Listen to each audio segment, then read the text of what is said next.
Welcome to Abide in Liberty, a podcast empowering patriots everywhere to re-enthrone faith, family, and freedom as the bedrock pillars of liberty in education, our communities, and our nation. Hello, everyone, and welcome back for another fun-filled episode of Abide in Liberty. I'm glad you're here. As a reminder, we're working our way through the principles of freedom that the Founding Fathers almost universally accepted and agreed to. And this was not something that they necessarily expressed explicitly. This wasn't like they showed up at the Constitutional Convention and said, all right, guys, let's write down our list of stuff that we agree on. These are things that they agreed on because they had a common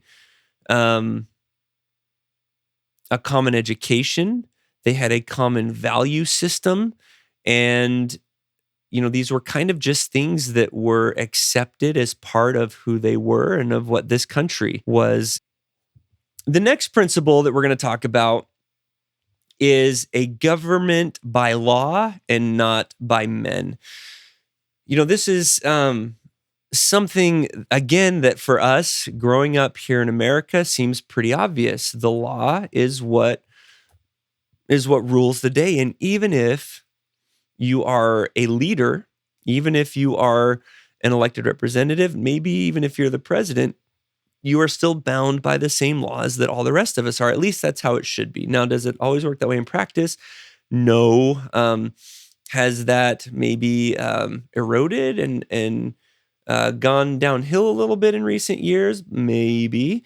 But that's the idea. That's the ideal that we all espouse. It's the ideal that we all kind of agree with, that everybody should be treated equally under the law. Now, this, I kind of have a personal experience with this. Shortly out of college, I was working for a manufacturer in another country. And during this time, so I was in the accounting department, and I was really kind of disheartened and frustrated by some of the dishonesty, what I perceived as dishonesty in reporting financial information, in reporting forecasts and what people had actually spent. When the manager came out and said, you have to meet your budget, people would hide invoices so that they wouldn't be paid, so that they would make sure that they were meeting their budget. And eventually that would all catch up. So maybe one month would look great and then the next month would look terrible because we had to pay these invoices and it would all hit at once. And I really, really struggled with this. I saw it as dishonest. I saw it as a real integrity problem. And so I reached out to the guy that had hired me, who became sort of a mentor to me and was expressing this frustration. And he told me, he's like, Braden, look, you got to realize something. You grew up in the United States of America, where the rule of law reigns supreme. In most places around the world, still, it's not the rule of law, but the rule of the ruler that matters. And so for us, what the law says is the right, just, and moral thing to do. It's the ethical thing to do. But in societies where it's the rule of the ruler, it's the rule of the one in charge, it's what the one in charge wants, that becomes the thing that is ethical. That becomes the thing that is right and true. Now, accepting that the rule of the ruler is what is right and ethical and true is a problem. And so, I'm not trying to say that way of looking at things is as good of a paradigm as the rule of law. But it was really helpful for me, number one, to see other people through the lens of their own upbringing and their own country's philosophies of life and morality. But it also is a good illustration of why the Founding Fathers wanted the rule of law so much. John Adams said, "No man will contend that a nation can be free that is not governed by fixed laws. All other government than that of permanent known laws is the government of mere will and pleasure." Aristotle said, "Even the best of men in authority are liable to be corrupted by passion, and it is therefore preferable to any individual." So the reason why the rule of law is superior and why it's such an important principle of freedom is that it becomes predictable. The rule of law is not subject to the whims of any individual. So in a society that is dictated by the rule of the ruler, from one ruler to the next, you can have massive swings in policy, massive swings in laws themselves, and in enforcement of those laws. So it creates a great deal of uncertainty and instability, and all of those things limit the ability of free government to thrive. Whereas if you have a set body of law that everyone knows and understands and follows, and that everyone is equally accountable to, you all of a sudden have a more free society because you're less susceptible for one party or one person in power oppressing others, because the law doesn't allow them to do that. And a ruler can't just come in, the next president just can't come in and change all the laws because he or she feels like it. So it creates a much more stable, reliable, predictable environment. Next principle is the importance of an educated electorate. So the founding fathers saw the mass education of the people of America as absolutely vital to the preservation of liberty in this country. John Adams said, "Liberty cannot be preserved without a general knowledge among the people." Thomas Jefferson, and this is one of my favorite quotes on the subject, said, "If a nation expects to be ignorant and free, it expects what never was and never will be. We simply cannot defend and preserve what we don't know." And as a student of history, Thomas Jefferson is absolutely right. One of the major tools that despots throughout history have used to keep their populace under control is to deprive them of knowledge. For years and centuries after Christ, the church withheld the Bible from the common people. The only people that could read and own and understand the Bible were the clergy. And it was their responsibility to read it and interpret it for the masses. But even then, as Latin became outdated and fewer of the common people understood Latin, church services continued to be held in Latin. So not only were the common people not able to own and read the Bible on their own, but they weren't even able to understand the passages of the Bible that were being read to them over the pulpit. And so this outpouring of freedom and intellectual thought and the Enlightenment came from the masses getting access to education, getting access to knowledge, and getting access to the scriptures. During the Dark Ages, where you have a few noble families at the top, all being served by the peasants at the bottom, one of the main tools for keeping the peasants as peasants and keeping them under control was ignorance.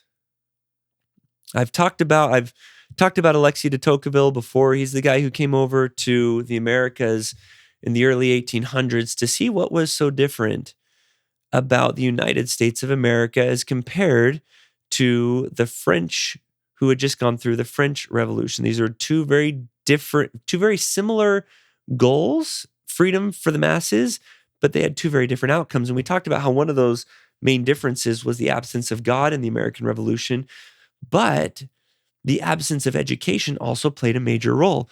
He said when he came out and saw the United States of America, he said, "In New England, every citizen receives the elementary notions of human knowledge. He is taught, moreover, the doctrines and the evidences of his religion, the history of his country, and the leading features of its constitution. In the states of Connecticut and Massachusetts, it is extremely rare to find a man imperfectly acquainted with all these things, and a person wholly ignorant of them is a sort of phenomenon."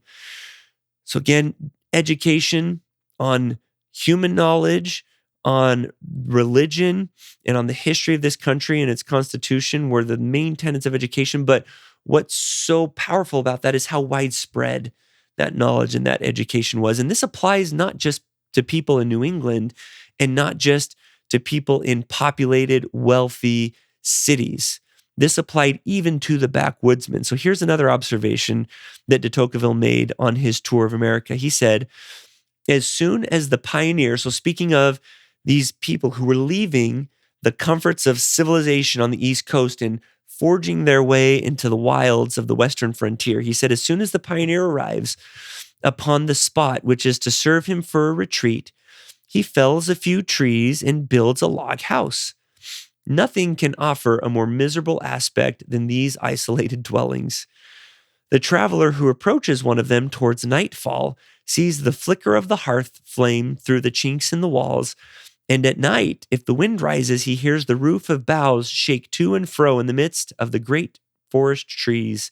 Who would not suppose that this poor hut is the asylum of rudeness and ignorance? So in other words, who, if they were to look at this rude, crude hut, would not assume that people of ignorance were to be found inside? Yet no sort of comparison can be drawn between the pioneer and the dwelling which shelters him. Everything about him, everything around him is primitive and unformed, but he is himself the result of the labor and the experience of 18 centuries. He wears the dress and he speaks the language of cities. He is acquainted with the past, curious of the future, and ready for argument upon the present. He is, in short, a highly civilized being who consents for a time to inhabit the backwoods and who penetrates into the wilds of the New World with the Bible, an axe, and a file of newspapers. He goes on to say, it is difficult to imagine the incredible rapidity with which public opinion circulates in the midst of these deserts. I do not think that so much intellectual intercourse takes place in the most enlightened and populous districts of France.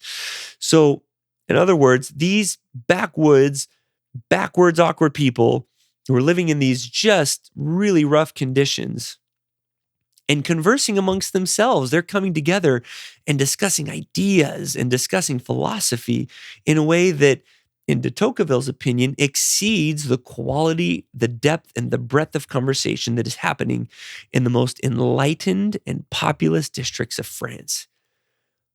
Wow.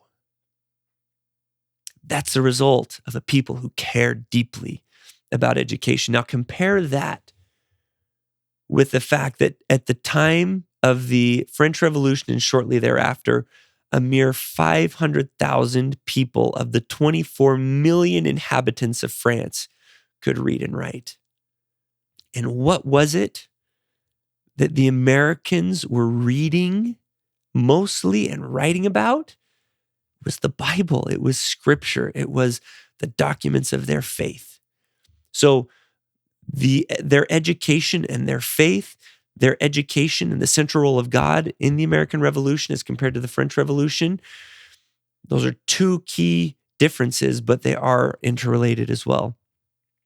Daniel Webster said, it is not to be doubted that to the free and universal reading of the Bible in that age, men were much indebted for right views of civil liberty.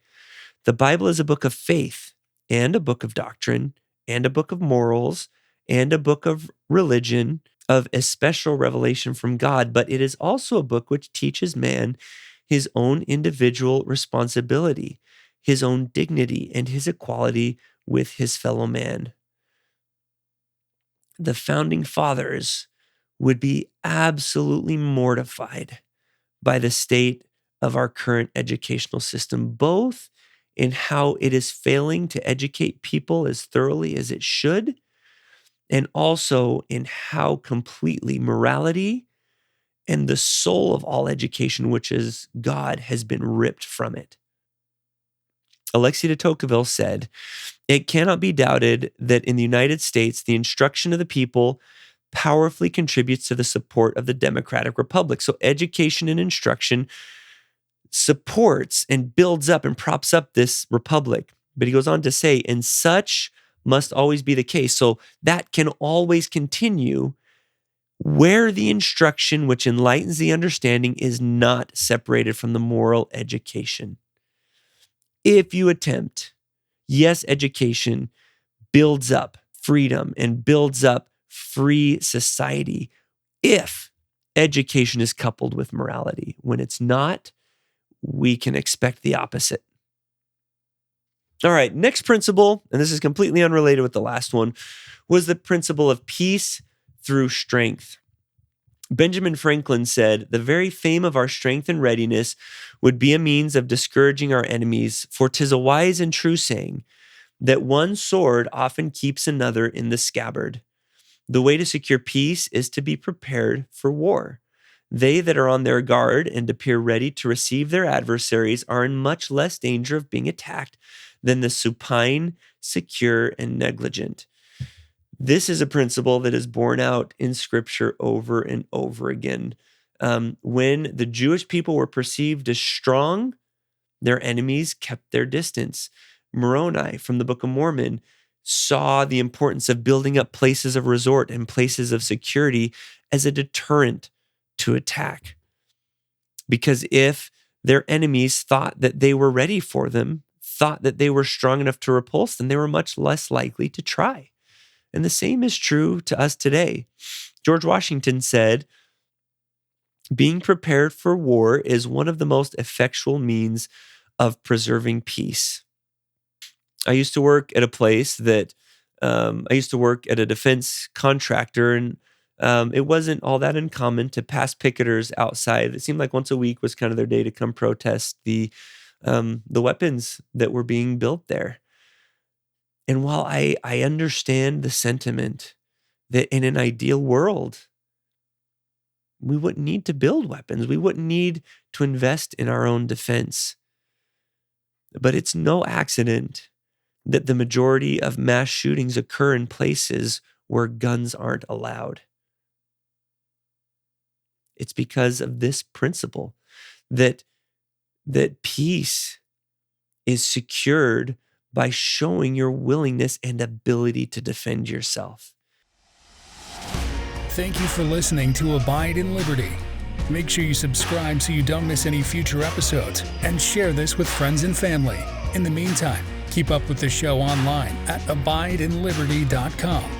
Also, if you'd like to help our K-12 bless and educate more families, contact us by visiting libertyyouthacademy.org. Until next time, be on the alert, stand firm in the faith, and be strong.